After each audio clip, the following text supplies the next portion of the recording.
So thanks everyone for joining us tonight. How many do we have? Oh, we got a bunch of people. Okay. So if we would begin as it is was posted on the Undersea Divers site. So Brian, could we begin with, because we have a wonderful lineup here tonight.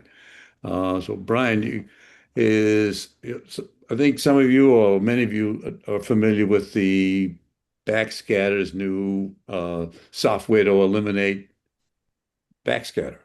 And so the Backscatter X. And so now we have a different approach. We're going to the sky to find our approach here. So, Brian, I'm not going to take away any of your talk. So you just let us know. Let us know I what didn't we give can use instead of buying the other one. yeah, I didn't give too much away in the blurb, so we'll get into it. We'll get rid of the Okay. suspense. All right. So yeah, I call this removing underwater stars. Hold on, let me get the there we go. Yep. Right there. Okay. Is that better? Yep. Okay, great. So I titled this one "Removing Underwater Stars," and I, obviously did a little work here and stuck a squid on top of an astrophotography photo. So yeah, on we go. So in the world of photography, there's underwater photographers, there's astrophotographers. I don't think there's a lot of people who are both, and that's where I am. So this sort of I think I'm in a good position to make this presentation. Um, so despite obvious differences, I mixed in some photos that I mean, like maybe I take this of space or was this at Old Garden this week? Who can say? Looks like a jellyfish. Um, so there's some similarities between astrophotography and underwater photography. Fancy, expensive gear, always stuff to fiddle with, always stuff to troubleshoot, always challenges to face. So yeah, so on the left side is my astrophotography rig in my backyard, and then on the right side is my Nauticam underwater rig. So lots of cables running everywhere and all sorts of things going on. Many apps. There are apps that will tell you the weather. We got tides, we got winds, we got actual, just the weather. Weather underground is not enough for either of these hobbies. So you need extra apps. Um, so lots of things to be frantically checking. Oh, is it a good time? Are the conditions good? And then a lot of cursing when the weather apps and things lie to you and the conditions are bad. It says it's going to be clear, it's cloudy. Says you gotta, got nice calm conditions. No, you got crashing waves. So a lot of similarities there and cursing out nature, I guess. Very much, old man yelling at clouds kind of thing. There's also processing. So we capture images and then we make them a lot better. So this is obviously a turtle image I took in Bonaire, and then through the magic of Lightroom, you can clean it up, pop the contrast, do a lot with it to make the colors better, and you wouldn't necessarily even know it's the same picture. Um, Same is true for astrophotography. I take a picture, when I download my pictures and I get them all together, it looks like the left. It's just black. Uh, and then there's a lot of processing to go through to stretch the image, to pull out the details, a lot of the same, sort of contrast, brightness, saturation, a lot of those things, uh, to produce a final image that's nice to look at and shows off the thing that you're looking at. So part of there's some people use Photoshop for processing astrophotography. There's some specialized tools as well. But back in 2021, that was around the time that I started into astrophotography. This guy, Russell Croman, released this tool, StarXterminator. And so part of the processing flow, a lot of the time when you're working on these images, is that you want to work on the stars and the actual subject, the nebula or the galaxy or whatever, separately. So you remove the stars from the image, and then you can work specific, you can increase the brightness of the object without making the stars go crazy. So there's a number of other tools to do this, but StarXterminator is far and away the best one. Like anyone who's a serious astrophotographer uses Star Exterminator in their workflow. Um, so it's awesome. I mean, you can see, you can see the image on the right. This is straight off his site. So it's advertising a particularly good usage of it. But like, it's crazy. The stars are completely covering the image, and it removes them, so you can do your work. Um, Another underwater astrophotography image. This is the Seahorse Nebula. It's just like a dark, dusty area that happens to look like a seahorse. I didn't even come up with that. Other people came up with that. So Star Exterminator is built on machine learning, and so it's the actual like details and all of that is proprietary because Russell Crumman he sells this software a lot. He makes good money on this software. So if he gave away the secrets, he would not make as much money. So, but conceptually, machine learning is you have your algorithm do something, and then it gets feedback. So the feedback will say, yeah, in this case, like, okay, great. Yeah, you removed a lot of the stars, but this isn't a star, and this isn't a star, and this isn't a star. And then you feed that back into it. And so the next time it looks at an image, it incorporates that for the pattern matching, and then you keep building. So you keep giving it images and keep giving it feedback. Whether it can be automated or it can be like a user going, no, you did a bad job here, here, and here. Um, so through the training process, you just keep feeding it images and it keeps improving. That's the idea. Um, Somebody recognized, I forget, it says on the backscatters or on the backscatter exterminator site, but somebody recognized that like, hey, backscatter looks a heck of a lot like stars, which is true. So I think I'm 99% sure what he did was he just took his existing like machine learning algorithm, and then instead of using all the training data of astrophotography, tossed it out and then started throwing underwater images at it. Relatively easy swap, I think. Huge new audience, and then got Aaron and Backscatter and everybody involved in helping promote this tool. So just to show off, like this is one of my images with Star Exterminator. So this is a galaxy cluster, and like there's a lot of things, there's stars obviously, but then there's a lot of galaxies mixed in here that look like stars. And so this is what it does after you run Star Exterminator. Now, like there's all sorts of crazy things here. Like how does it recognize? And I'll zoom in on some of these areas, right? Like this little thing is a galaxy, but this thing right next to it is a star. And that's true. That's accurate. And it's able to, and I assume he actually did probably train it on images like this, where there's a mix of small galaxies and stars next to each other. But it's very impressive that it's able to identify these things. Here's another area with like lots of stars and galaxy, little tiny, tiny galaxies. Well, they're actually very large, but they look tiny to us because they're super far away. Next to these stars. And like looking at this, you can kind of tell, but it's not super easy. So very cool, very impressive software that he's developed to do this process. Here's another image I threw in. This is called the Squid Nebula. Again, I didn't name this. I have taken pictures of this, but I haven't processed it. But very cool.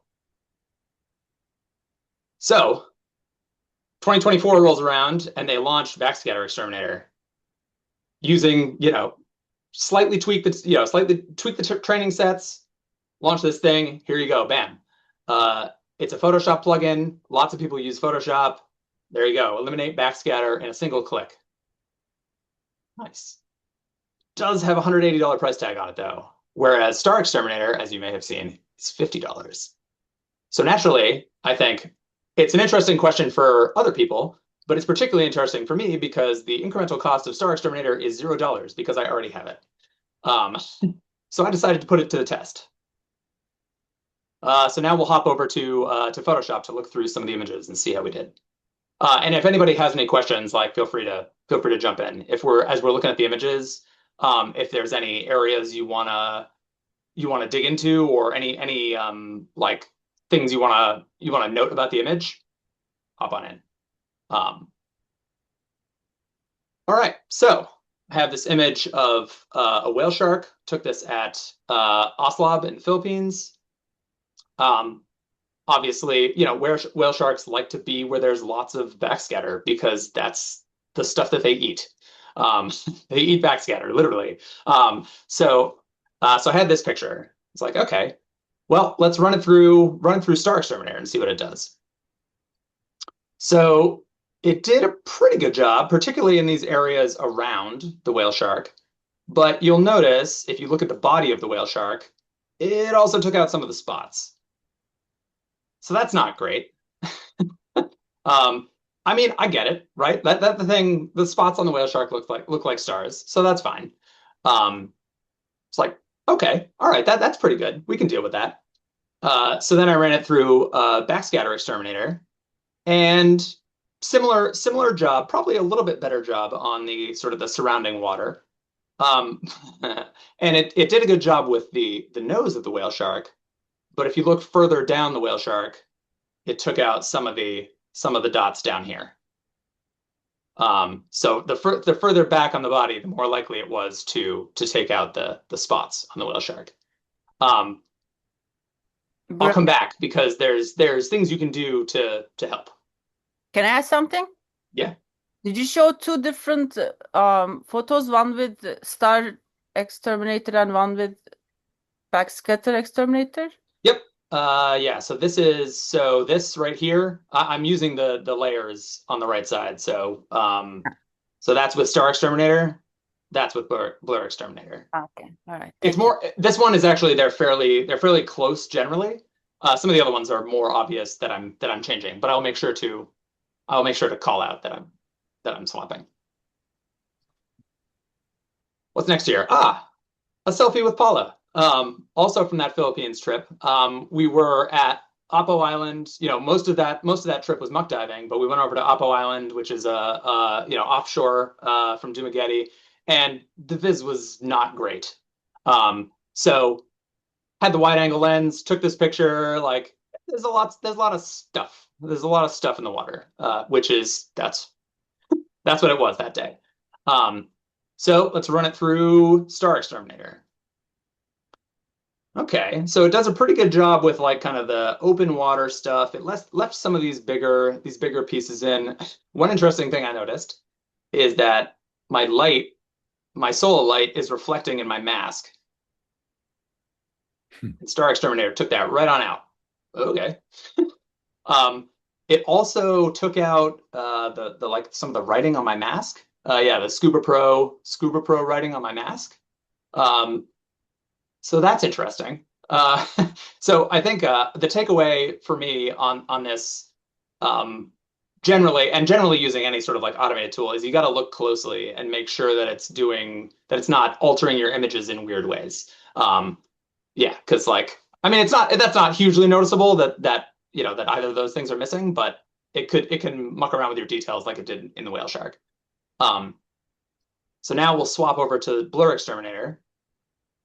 And it actually does a much better job of it kept like my mask, it kept all those details. There was some artifacts. I'm gonna put StarXterminator back on for a second. Near the regulator hose on the outside. It like kind of took some text off the regulator hose, which is kind of odd. But generally it did a really good, clean job with the water column. And like particularly in this area back here with the other divers' fins, like BackscatterXterminator left some in there. StarXterminator left some in there, but this did a nice job cleaning it up. So that's pretty impressive. It did a better job, I guess, sort of as you'd expect. It did a better job of detecting what the subject of an underwater photo might be, as opposed to looking for the nebulas and galaxies, which StarXterminator was trying to do. Not a lot of that going on in this picture. So this one is just a nightmare. Any guesses on where this was? Fort Weatherall. Yes, it was Fort Weatherall, indeed. Recognize that silt anywhere. Yeah, so this is not, a particularly remarkable photo, but I was like, all right, what if we just give this thing like the worst case scenario and see what happens? So here's Star Exterminator. Okay. It left a lot of the big detail, the big material. One of the interesting things it did, and I have this in another photo too, is there's all the white particles in the sand. Bye-bye. Those are exterminated. So again, you gotta like sort of look at and then like that's not a big deal. You end up with just a brown sand, but it's not really like what the image looked like anymore. So that's just something to be aware of. It if it looks like backscatter, it's going to try and take it out. So now we'll switch over to BackscatterXterminator. Also, it's like it's photoshopped. Like between the crabs, it looks like a bird. Yeah. Yep, I agree. And actually, oh, you know what? I think part of that is that now you can see, I don't know, shrimp or something, some foreground backscatter that's blurry. It kind of gets lost in the particulate there. But then once you take the particulate out, there it is. Oh, okay. So yeah, BackscatterXterminator.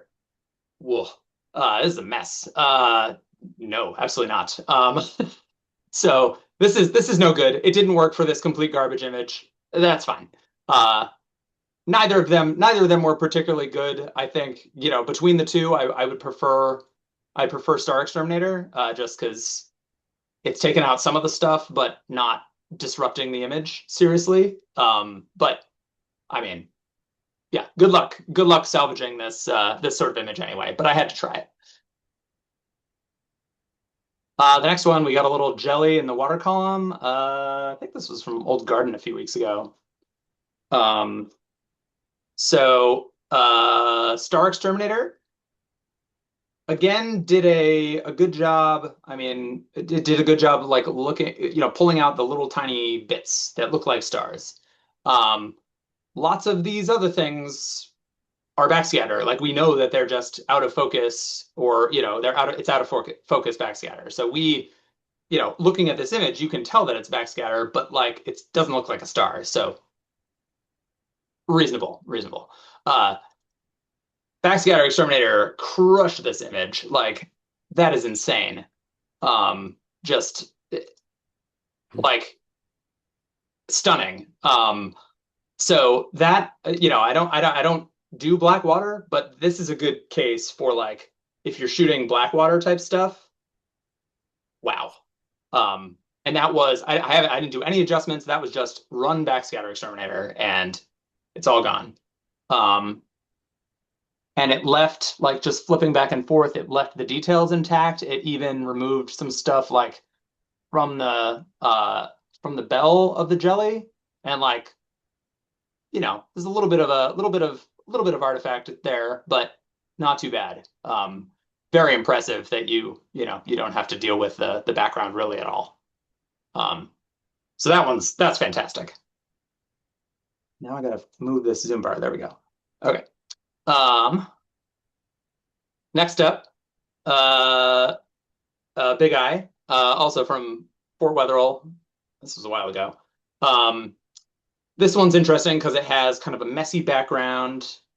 It has, small and large backscatter. So I thought it was kind of a good test case for this because there's just a lot going on.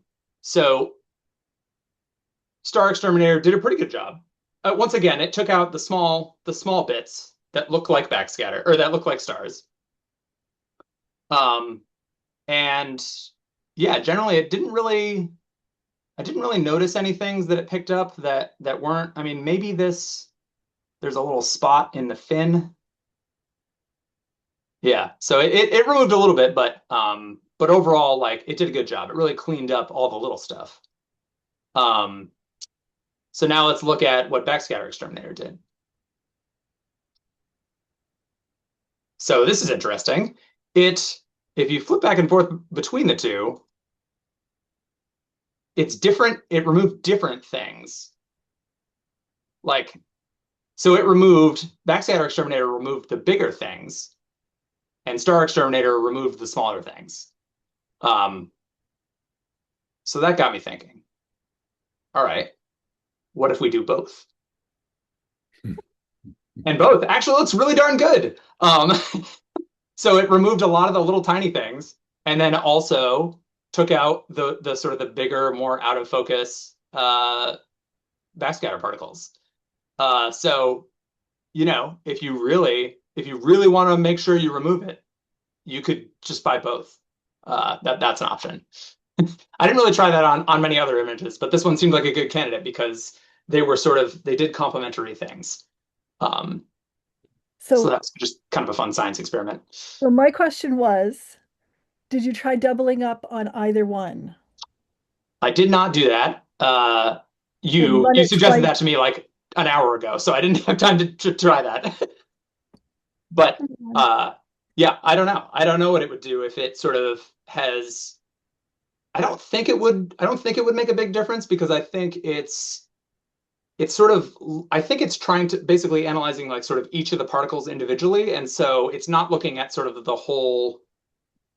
I'm speculating, but I don't think it's sort of looking at the whole picture and going, oh, these things are backscattered because of the context of the entire image as much. But what the heck? I'll try it. I'll try it after, and I'll report back. I want to follow up. Yeah. Sure. Yeah, we'll just throw some processing power at it. Why not? Let's see. Am I done with the underwater images? Zoom bar is really annoying. I think I got one more. Oh yeah, okay. So I already had all the things clicked. So this was an image I took last week at Folly, and I really liked the angle on the horseshoe crab, but it was a disaster underwater. Like it was just a mess. As you can see, there's backscatter everywhere. The other thing that I think is kind of interesting about this image is like, what's it going to do over here? Because these are like, it's backscatter, but it's stretched because it's at the edge of a fisheye frame. And so the fisheye distortion is really like stretching it out and making it a weird shape. So let's see what happens. So StarXterminator really went a little crazy on this one. I'll come back to the sort of the upper part of the image, but the lower part with the subject in the sand, like it just went nuts. It took out all sorts of stuff, all sorts of particles in the sand. It was like trying to remove, I guess, silt from the horseshoe crab shell, but it really just like changed the whole color and like really distorted it, and so it looks really weird. So that wasn't great. Upper part of the image, it did decently well in here, and then as I've suspected, it struggled with kind of this outer edge where there's backscatter. This is a little bit. I didn't have my strobe pulled back quite far enough, and so you get a little light there, but it couldn't really handle the stretched out backscatter because it doesn't look like a star. It's just this super elongated like kind of string. So then BackscatterXterminator did much better with the lower part of the frame, like way better. It left all the sand alone, as far as I can tell. It left the horseshoe crabs alone, and it was overall a much lighter touch on this image, which is good. It took out a lot of the stuff from the upper frame. It also couldn't really deal with the stretched backscatter at the edges. That's fine. But yeah, overall that did a pretty good job. So and I alluded to this when we were looking at the whale shark image, but if you find that it does something bad in a particular area, you can deal with that. You can help with that. So you can't really see it here. All right, I'll just do it again. So to show this, I'm just going to duplicate this layer. Great, StarX copy. So you can do that. You can, in this case, I'm just duplicating the layer, but the layer with the StarXterminator or the BlurXterminator, either, whichever one does that. Let's see. you add a layer mask, and it's, shoot, I forget now. Yes, reveal all. Okay. So now you have this layer mask over here. And then what you can do is paintbrush. Use the paintbrush and you paint black over the areas you want to just bail on the star exterminator. So like the horseshoe crabs. Whoops. Is that doing anything? Nope, because I still have that other layer on. Yeah. So I'm just painting over this and it puts everything back the way it was. So it just that, and so what that's doing is that's just showing the layer beneath. So it's just showing right through this layer in the places that you paint black. And so you can just kind of do this wherever you want to. You can put the, you can get the sand back. You can sort of, and you can be selective about it too. And you can, I'm using a brush here because this is sort of big areas. On the, let's see if I can get to it. This one. So on the whale shark, I did the same thing. But I actually used the object selection tool, and it is smart enough to go, oh, hey, this is an object. And then when you click on it to select it, you get this option here, and you can just, I think it's not giving me that option because I had already did it. But yeah, you can fill the selection with, oh, sorry, I think that's because the layer is not visible. Yeah, so you can fill the selection. If you just do fill with black, it will reveal what's underneath there. And so in this case, I love what it did with the background. I'm gonna take care, I'm gonna leave the whale shark as it was, and then I can deal with anything there to any of the scatter in there, or probably just leave it because it's fine. So those are some tools that you can use to kind of back it off and be like, okay, leave that alone. I'll deal with that. And then you can go back. You can do sort of whatever other techniques you want to use to clean it up later. So it's good. Like that's definitely useful. And like I said, you definitely want to closely examine sort of all the parts of the image that you care about, because sometimes any of these automated tools are just going to sometimes do weird stuff. And so that's those are the underwater photos I had. I think that was all of them. Is one more over here? No, that's it. So then, just for fun, I took one of my astrophotography images and then I ran it through these things. So star exterminator, solid. Obviously, this is an astrophotography image. This is what it's supposed to do. The only things that really left were these little halos, which sometimes you get from very bright stars. Sometimes will cause halos depending on your filter. So it left the halos there. I can clean those up and then put the stars back after I'm done processing, which is what I did in the actual processed image I showed. All right, what does BackscatterXterminator do for this? I don't know. So it did a good job. All the stars look like backscatter except these ones, which are weird. And so it just left those big stars intact. Sure, why not? So I saw that and I was like, okay, but that one is very backscattery. Like that was an easy one. So then I did this image that I showed earlier, and I reran it with Star Exterminator. For some reason, Star Exterminator picked up. I think it was because I ran this processing on like a PNG that I had exported from like the full raw image, so it had less data to work with. But anyways, for the most part, it kept the core galaxies. It kept these little ones, and then I was like, all right, well, good luck, BackscatterXterminator, and it just took everything out. Fair. Galaxies look like backscatter. They, so. That was more of just a fun experiment than any sort of judgment on the software. Yeah, those were the images I wanted to show. Does anyone want to look back at or talk about any of the images in particular before I wrap up? Or okay, well, first off, let me just say that was fascinating. Really was. It was wonderful to see him, and especially for people who have not even tried backscatters, backscatter removal, Yeah, and so it's definitely an eye opener. So if anyone, does anyone have any questions? I have like one more. I have like one more slide. So I'll kick back to that.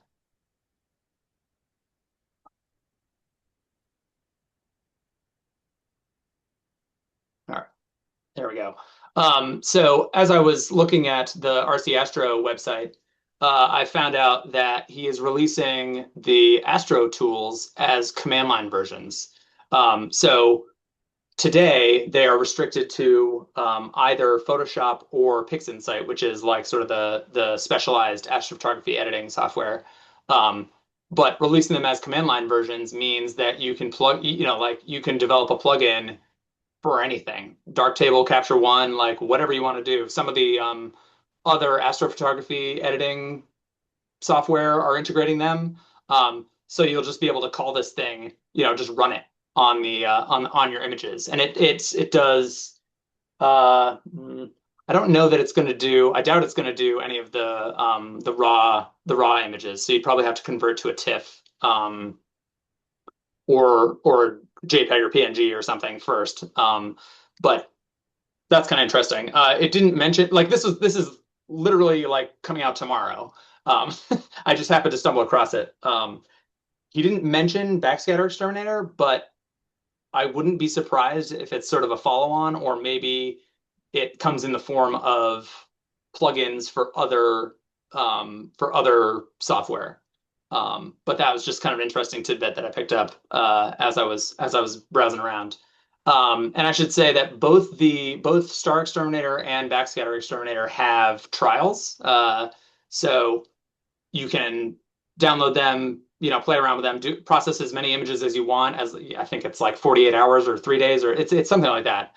So you can test them out, see what you like. I would recommend sort of building up a collection of images you want to try before you start your trial, and then just sort of blast away and see how you like it. But um, yeah, it was fun. It was fun to play with it and just sort of deeply look at the images and go, what the heck was it? What did it detect there even?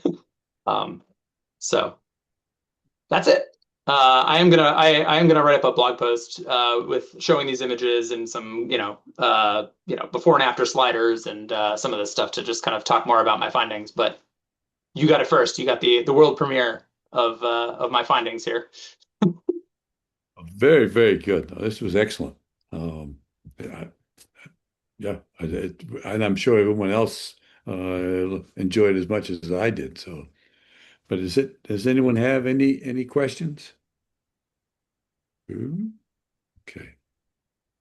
All right. All right. Thanks, everybody. Thank you very, very much. That was a tremendous presentation.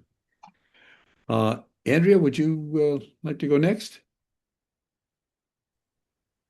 Where is Andrea? Andrea has Yep. oh Okay. yeah, patterns, textiles, and familiar faces. Wow. Familiar faces, I'm intrigued. Familiar faces. Okay. All right, let's see.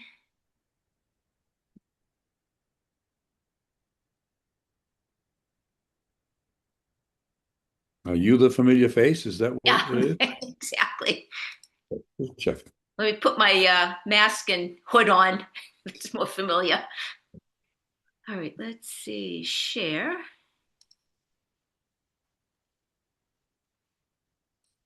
Share screen.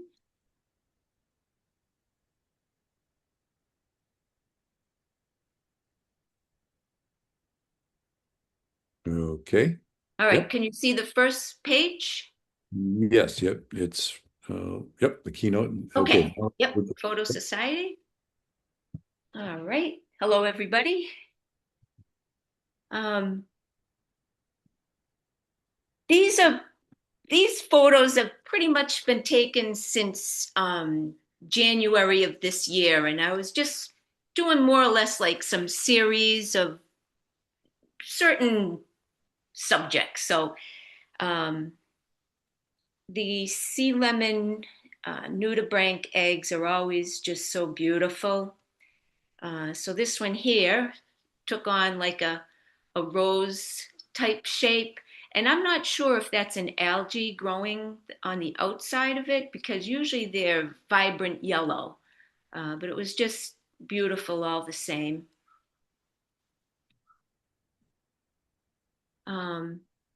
Another sea lemon nudibranch, and it's sort of like a loose rose, and it just caught my attention. One in a shade of yellow. And these are all taken pretty much between the TG5 mainly, and there might be a couple TG4s, and the backscatter strobe. This is barnacle eating nudibranch eggs, and it looks like it was trying to spell something out, some secret code. Very odd, because usually Nice light, those are in very like a nice lighting cluster. on it. And this one I found very interesting. It was at Pierce Island, and it may have been Cathona consina, and it looked like it put its egg string on some bryozoans. So I thought that was a nice contrast between the two shades. This one here, the sea lemon, was in the act of putting out its egg string.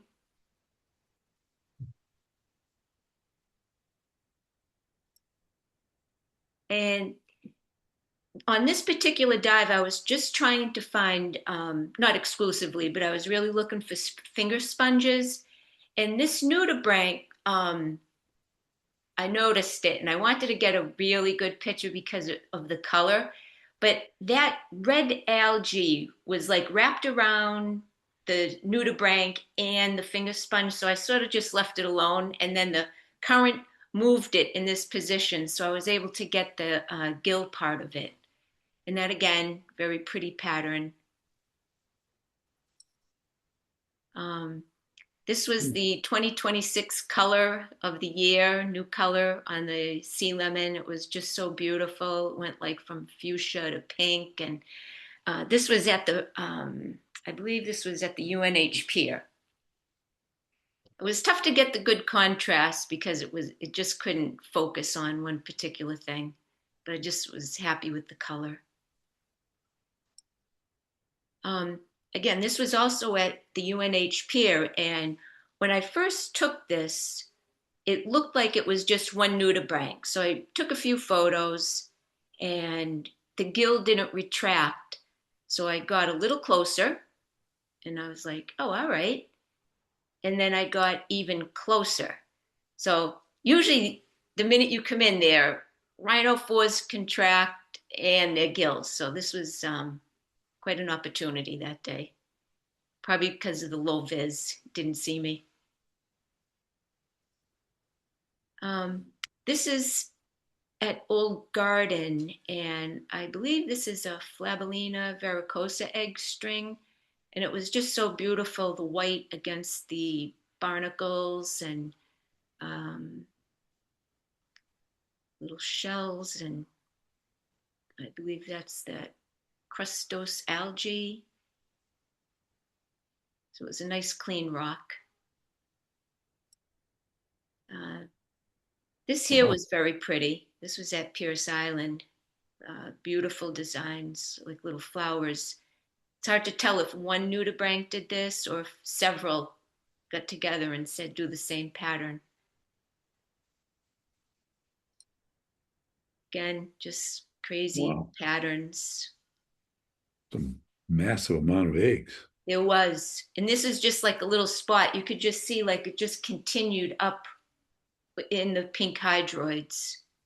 So many. You see, it was like making a face. And up on the right-hand corner, I'm not sure what egg string that is. It might be the Cathona consina because there are a lot in the area, but this one here, I believe, is the Flabellina varicosa. And then this was a sea lemon. It looked like an ear. And then this was the year for the Virilles at the Pierce. It was just amazing. And you got two there. When I see this, it reminds me of like a Pisces symbol. This particular nudibranch, the Virili, it's got the oral tentacles look like they're contracted, but I saw several others that they were just very small. And I found that very, interesting because usually they're very long.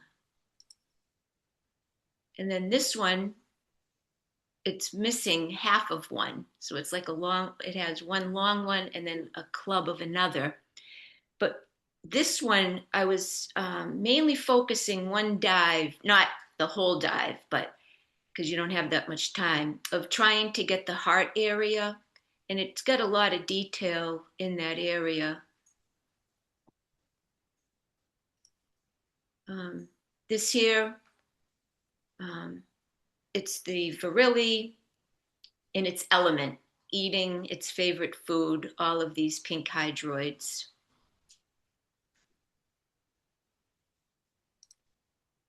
There's just a close-up, and you could see like this was like further into the season, so they were very plump. And same with that one. I believe it was the same one, just very healthy.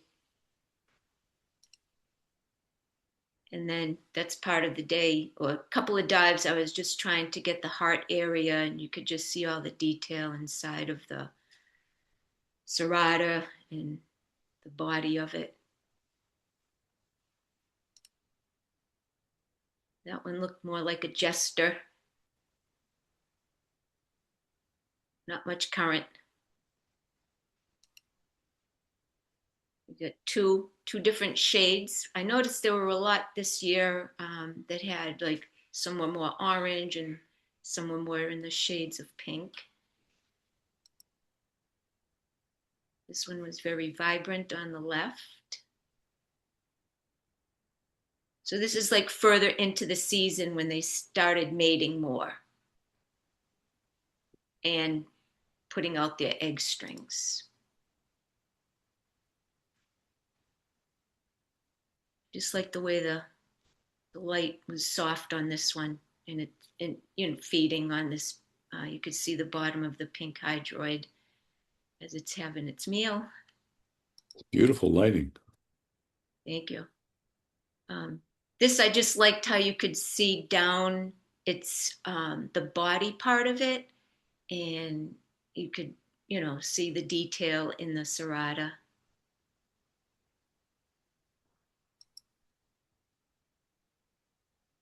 And this, the way the serrata came across its, I don't know if it's forehead. And there again, it seems like it's missing part of the oral tentacle down on the bottom. It's missing, it looks like it's missing the left, but it's a small part on the right. And then this here, you could see how giant some of the pink hydroids are as it's eating. And inside there, you can see, I think they're like tiny seed shrimps. I'm not sure if they eat the shrimp or if they just spit that one out.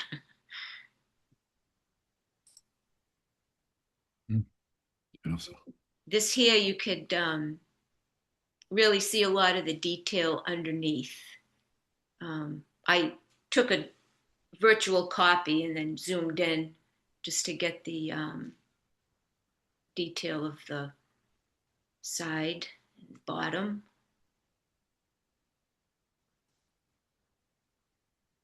Again, oral tentacle, they're not long, they're like contracted. And same with that, one long one and then like a stubby one.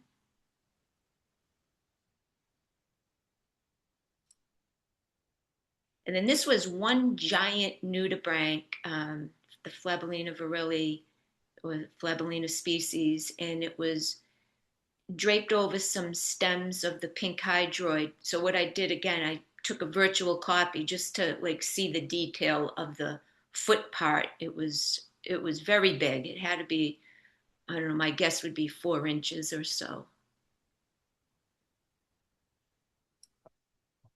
Again, more detail of inside.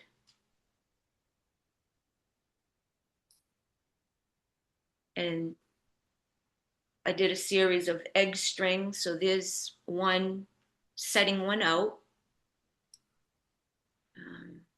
Another one kind of wrapped around and came back on it.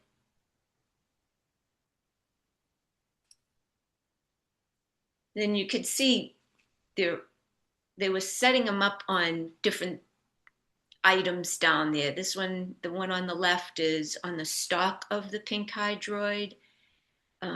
That's on the stalk of the pink hydroid that was eaten. And then this was just the bottom right-hand side. It was so tight.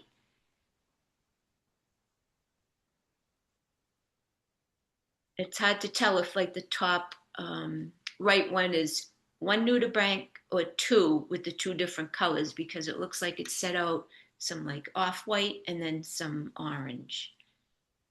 So it's just the details beautiful.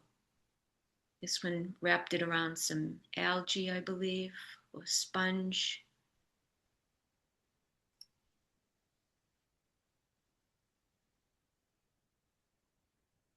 There were a few this shape and went from thin to wide, like this one, but this one is very thin and petite.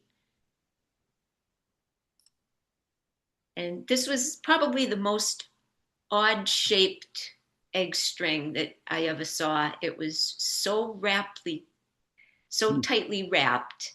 I had a double take because I really didn't know what it was at first. It's like flattened, like with an iron, curling iron. And then the simplicity of this. When I think of the egg strings, I think of this, like a Hawaiian lei. And then I'm not sure if this video will play, but this is sort of a feeble attempt of its heart beating. You can see it moving on the center part.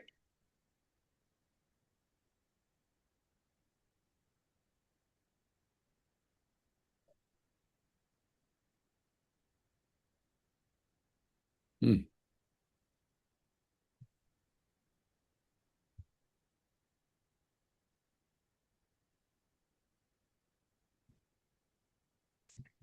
And Pinellia gymnota just making its way over some barren rock with another egg string on the bottom. And then this, I just like the pattern of the sugar kelp, the way it wrapped around, and then the way the stacked rhinophores are very rigid. It has like a nice contrast. That was also at Pierce Island.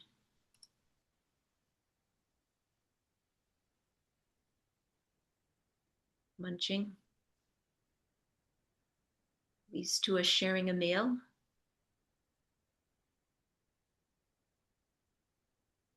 And this one, I believe it's a bushy-backed Dendronotus frondosus, but it looked very clear, and it was different looking. And then this, I don't know what happened with the lighting, but it came out looking like an X-ray of the same nudibranch.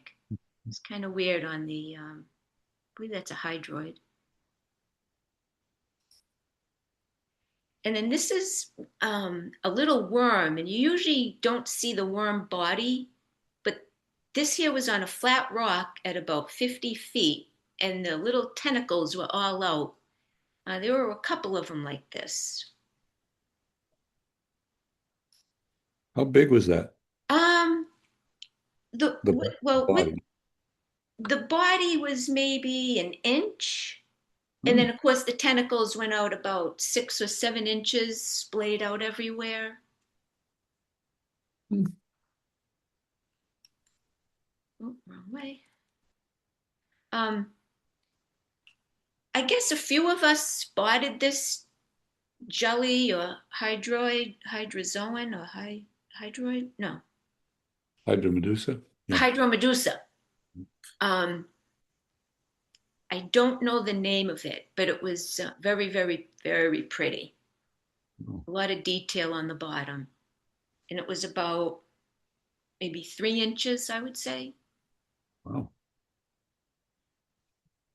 Um, and this is the year for lion's mane jellies. I've been getting a few stings.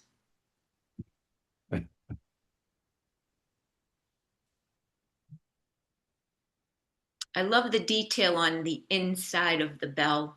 It's it's just beautiful. And then another good year for these stock jellies. I got a few of these.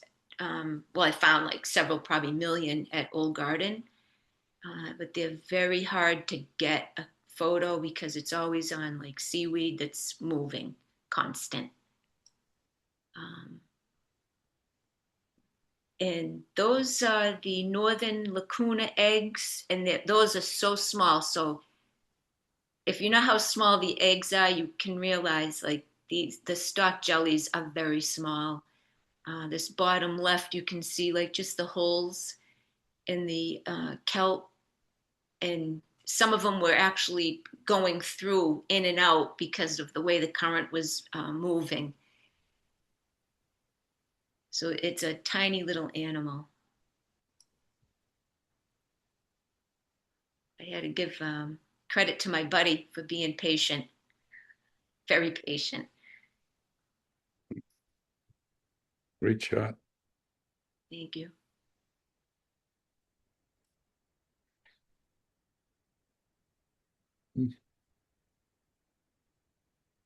And you saw most of these in Old Garden? I saw a lot of them at Old Garden, and I don't know if I only started noticing them at 30 feet or they were in the shallows, like where that red seaweed starts at the sand rock line. But these I found, there was maybe like 30 or 40 feet. Maybe I just started like noticing them like halfway through the dive, but they were covered. And then I noticed, I think it was like egg rock, like a lot of them. And then this chitin, they're always beautiful with their patterns, and the little mantle around the edge can be different colors as well. This was at Old Garden, and this was a different color mantle, and it was maybe a few inches from the other one. And you could see it's got a barnacle on it. I just love these. And these were big. They were, I mean, maybe an inch. They were good size. And these I got at at Pierce Island. They're dogwinkle egg cases or capsules. You could see the dogwinkle shell on the, blurred out on the right hand side. This was a small cluster. There were other patches that were maybe like 3 inches round, all little beautiful capsules lined up. And these are always pretty with the different patterns and shapes and, matter of fact, growth. It's a mussel.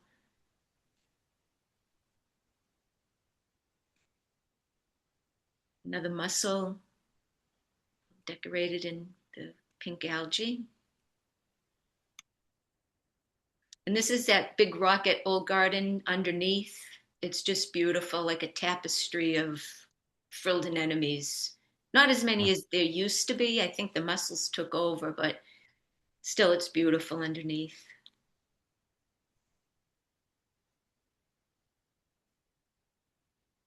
See peaches. And I really was focusing a lot on the brachiopods. This is at, I believe, Paddock Rock. It's just coated in them.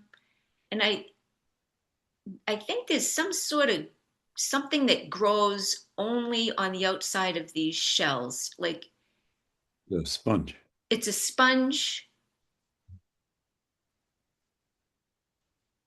Oh, wrong way. And you could see the little filter on the inside of the brachiopod. Feeding in the current. Sea peach, beautiful texture. Some dead man's fingers. And then here's some familiar face. He was just probably saying, why are you taking pictures of nudibranchs and not me? So he just sat there and posed, never moved. So that was good for me. Usually they're skittish. This was on a rope at UNH Pier, and he was peeking out. I mean, it looks like he's on like some big thing, but it was this tiny rope. Becky, you know this lumpfish. Yes, that was And a good find. this was so much fun. Becky found it in like the first, like, say, 10 feet of going to Pierce Island. And it was very small and very adorable, but the kelp wouldn't stop moving. And he's even Two got of like a them. little parasite on the left side of his chin. One of the dives about a month ago at Old Garden, I found three of this color lumpfish. So this was the first one. He was very shy. He was tucked in all the seaweed. And then I took a close up of a different one. I never realized, like, I don't know, like these nostrils, and then it actually has a second set behind it. So it's got 4 of these like little, it looks like a funnel. I'm really not sure what it is, but there's beautiful detail on them. So this was the second of the 3 that I saw at Old Garden. And he liked to move, but then he sort of got comfortable with me a little. And then he almost got curious. And then I believe this was the 3rd one. Were they guarding eggs? I couldn't find any eggs around on all 3. But there was so much kelp in that, like, very furry wig looking kelp. So it was tough to really notice. But he did get finally, very comfortable, and I was able to get him relaxing a bit. What's that white on like the bottom?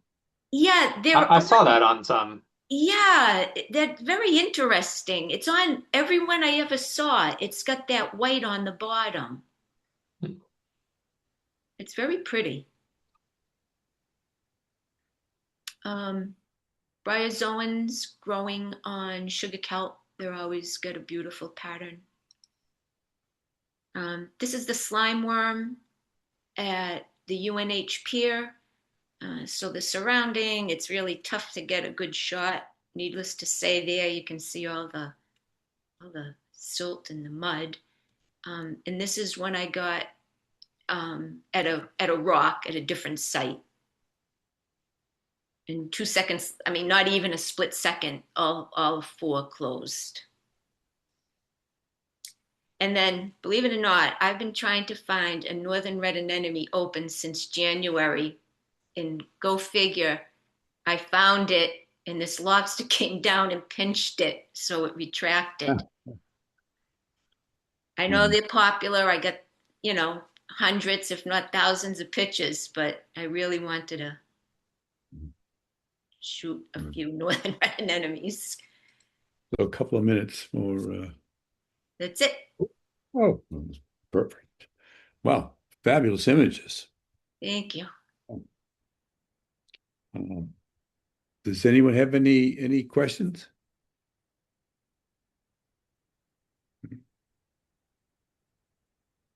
with a sequence on the, not sequence, but the series of pictures of the Barilli showing the heart and all that detail. It's pretty amazing. Wonderful stuff. Thank you. Wonderful. Yeah, there's so much detail as they mature. So like as the season, the first ones I saw was starting January 17th, I believe, and it went up to like May 17th. And you could see as they matured, it was much more detail. But you don't have that much time to photograph there. Right. Well, hopefully with all the eggs that we saw, maybe next year there'll be another bumper crop. So, Yes, I'm hoping. all right. Well, thank you. Thank you very Okay, much, Ann. welcome. Thank you for having me. Now we're going to wide. No more, nothing small, wide with, and I should say with an old camera. All right. So I say, oh, for those of you that just tuned in or didn't see the beginning part, Luis just got a new camera system. So this is his, well, the images that we'll be seeing of Belize and uh, on air uh, with the old camera. So, all right. Well, without any more from me, Luis. All right. So this is all wide angle, all wide This angle. is, yes, this is all wide angle. Everybody can see this? Yep. Yes. All right. Basically, this first set is photographs that we were in Belize earlier this year in January with undersea. They're all wide angle. I knew we were going to be seeing a lot of larger animals, a lot of they were known for obviously sharks and that kind of stuff. My setup for this is my Canon 6D Mark II on an alkaline housing. Uh, I meant to be using my 8 to 15 millimeter lens, but messed up on the trip and grabbed the wrong lens and ended up with a 35 millimeter wide angle lens. A little frustrating, but that's okay. Um, then I set my ISO for all this photos at yeah, 90% of them at 400. I did an f-stop of 8 and a shutter speed of 1/180th, which is the fastest sync speed for that particular with the Icolite DS-160 strobes. So this is Nurse Shark. This was probably one of the first dives we were doing, probably day 2 maybe at the latest. Nurse Sharkers were in every dive, so were the reef sharks. So this one I was trying to get it nice and low as I saw it coming, and I just could not get low enough because of obviously reef below me. So I started shooting, and next thing you know, it decided to give me a little kiss. It basically rubbed against the front of the lens port. Uh, got curious, left a little scuff mark, but I fixed it after. But it was interesting. I mean, I know it's not in focus, the eye, because obviously it got a little bit too close. The lens can only focus, the minimum distance is about 6 inches, and obviously this was well inside of that distance. So we did the blue hole over there. This is going down the wall of the blue hole. I noticed all this algae growing, which I thought was very interesting. And nice greens and stuff.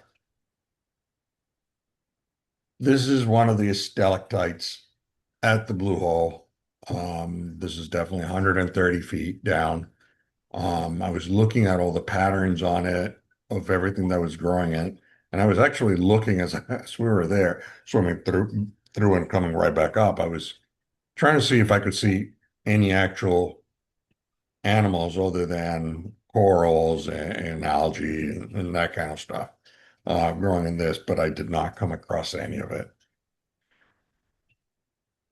This is probably so far my best reef shark picture. This one we were coming through a cut in between two big coral heads, and I'm looking to one side, and next thing you know, this thing just went right by me. And I was like, oh my. So I sat there and waited, and it was definitely in a pattern of patrolling and going back and forth. So I just waited for it to come back, and I just got as low as I could into the sand and just try to light the underbelly, and you can see the remora right under it, attached to it and stuff. And you can see the detail on it. Again, this is a 35 millimeter, so I'm pretty close to them. This was the same.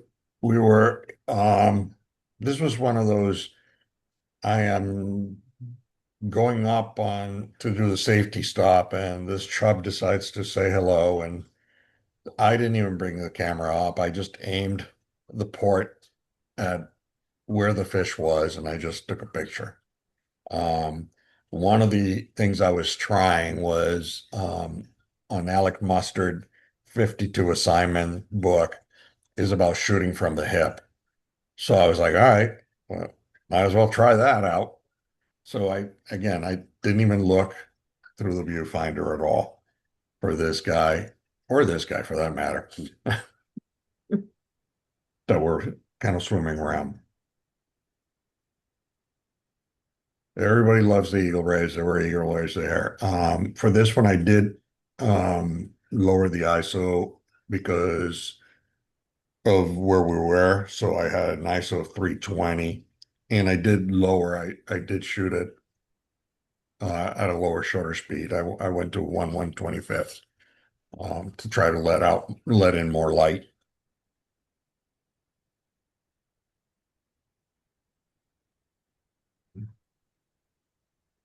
Hawk-billed turtle. Everybody loves to see them. We did a night dive there, and the night dive was extremely active. This is one of the many nurse sharks that were on our night dive. Um, Somebody else in our group actually got bumped by a nurse shark.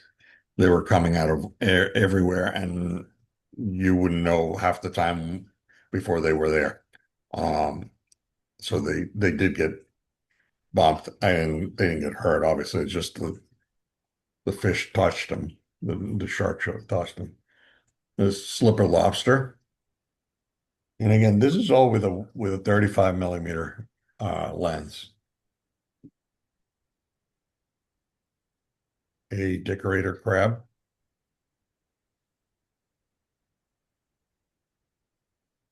And a little reef octopus that was trying to hide in the grass. The next set that I have are all from Bonaire. For the Bonaire trip, I same camera setup. The difference is I did get my 8 to 15 millimeter lens with me. I did double check this time. But I was trying to work on the Bonaire ones like this one. This was a saltpeter. Because it's a live, when you're from a boat, we were with a divvy with undersea in March. It's a live drop, a live pickup. So I did not want to bring strobes. So we were doing this in the afternoon. So I had gotten rid of the strobes and cover the ports and everything else. So this is all natural light shot. My ISO was 320. I had a 5.6, and I did a 1/100th at 8 millimeters because I was trying to get the whole column.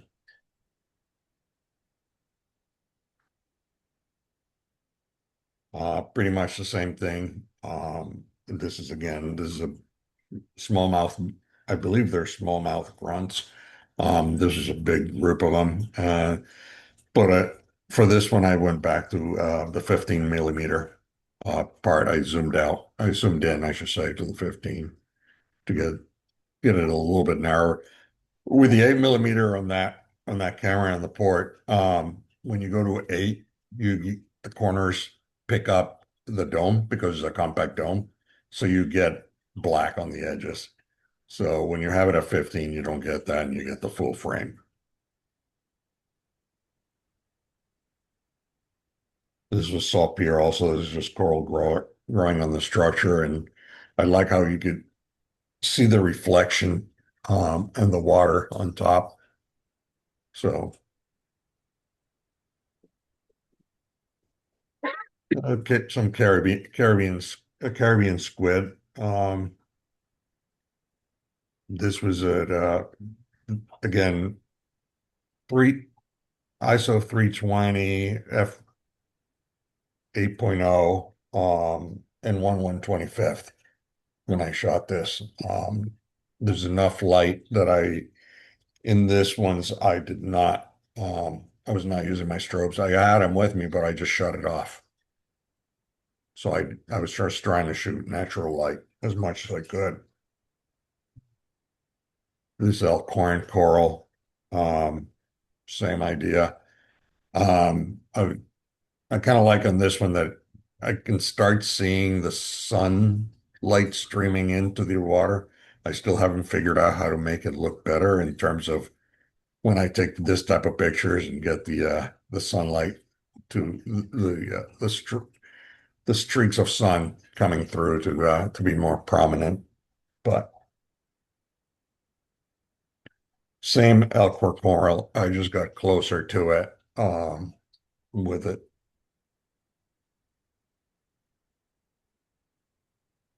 This was a first for me. I'd never seen one before. This is a flame box crab. We found it going around in the sand. So this was shot again, natural light. ISO was 125 f8 because he was shallow enough. There's a lot of light. So this is we found this bait ball. I think this was the last day. This was the second bait ball we've had. And I was the first one in the water on this one, and I was approaching it, and I basically backed out, zoomed out. So I was at 8 millimeters for this. ISO of 200 f8 and 1/125th. The guy or the snorkeler you see on top is basically a snorkeler. It was just somebody that swam from the shore. This is how big this bait ball was in comparison. Oh, great shot. Go ahead, Andy. What? It's a wonderful shot. Thank you. This basically, I try to get under the bait ball and just hang around, and I was hanging there with a pair of horse-eye jacks, and I kept trying to get to the darkest part of the bait ball, but everything else, every so often it would move, and then I was in the light part. I was just trying to hide under there. This is our dive guide, Denise, inside of the bait ball. It was one of those that you could look all around, and if you stayed put long enough, and you would be surrounded not only around but on top with all the fish that were there with you.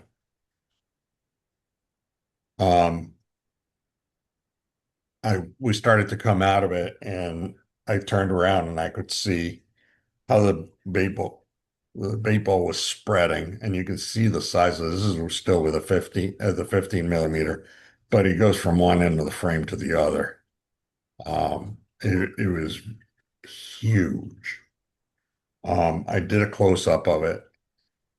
This is with at 15, but I got close to the bottom of it and just try to shoot, and this is just how tall and how wide this thing is.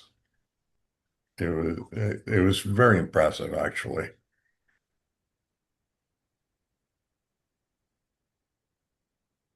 Coming back from after the bait ball back to there was a boat. I came across this scene. I liked the corals and all the French and smallmouth runs. Just they were almost all starting to look in the same direction. So I kind of try to get a shot of them.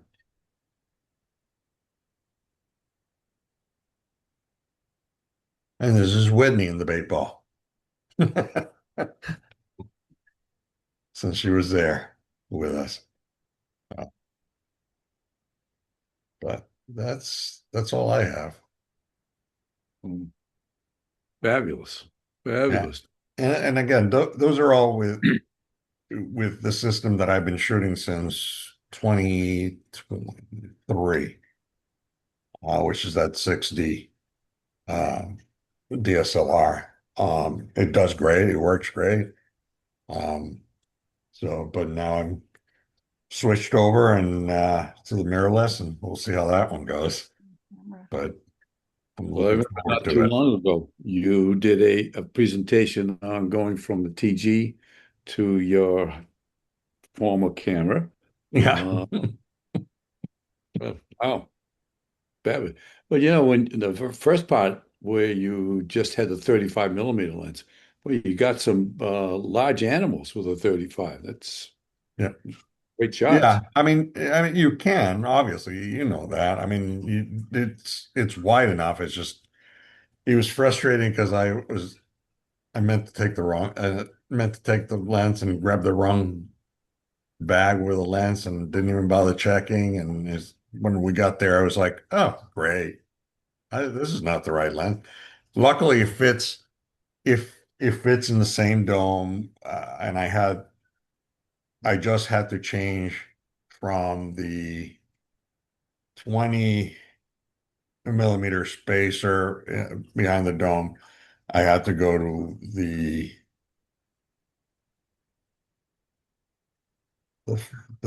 no, I had to add a 10 to it. So I ended up with like 30 millimeters in order for it to fit within the dome. So it was no big deal. I had the stuff with me, so it wasn't like a complete failure in that sense. Otherwise, it would have been all trying to do macro. Well, you won't make that mistake again. No.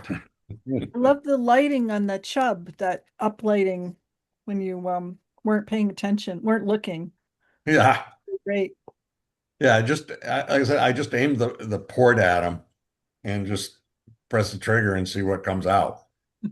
I mean, obviously I pressed the back focus first, but yeah, same idea. But it worked. Oh yeah. Worked. Well, does anyone have any questions for Luis? Soon we're going to be waiting to see a presentation on the new camera system. Yeah. I'll work on that, Andy. Uh, and this is wonderful programs tonight. These are fabulous presentations. And seeing the video or seeing the shots of the lumpfish that Andrea had. I was diving today. I think see Lana is here tonight watching. And so she and I dove on Bailey's Island today. And Lana found a lumpfish, a male lumpfish guarding eggs. And it's cool. It was very cool. Well, Yeah, that was fun. yeah. I haven't even seen mine yet. I saw what you posted, the video. It's terrific. Oh, thanks. So amazing to see him blowing on the eggs and fanning the eggs with his fins. Yeah, he was nonstop. And once he got a little settled, and then he didn't even pay attention. It would Yeah. they have better visibility, Yeah, yeah. but it was still fun to see. So fun. I loved it. Well, next month we have little bit different. We have Tom Gately, as you all know. He is going to go through, which is something he was going to do once before, but he's going to go through his approach to editing. I mean, there is no one approach. I mean, later, another meeting will somebody else will try that too. But we all know he edits very, very well. So the idea that I was thinking was this: just give him a pile of images, and then let him just not so much edit them when he will edit them, but it's telling us why he's doing it, what slide it is, what he's doing in Lightroom, and why. So that's something I think then we could all benefit from that. Those of us that use Lightroom. So that will be next month. So he'll have most of the meeting. See how it goes. But right now he's in Iceland, so we'll firm up things with him when he comes back. So anyway, thank you very much for joining us tonight, and I look forward to next month to seeing what Tom Gately has, and also don't forget, I'll be slowly putting aside the women photographers, start pulling aside some of your images for that, and then everyone for your best 10 of the or favorite 10 of the year. That'll be our meeting in October. So, okay, well, I thank you again and wish you all a good night.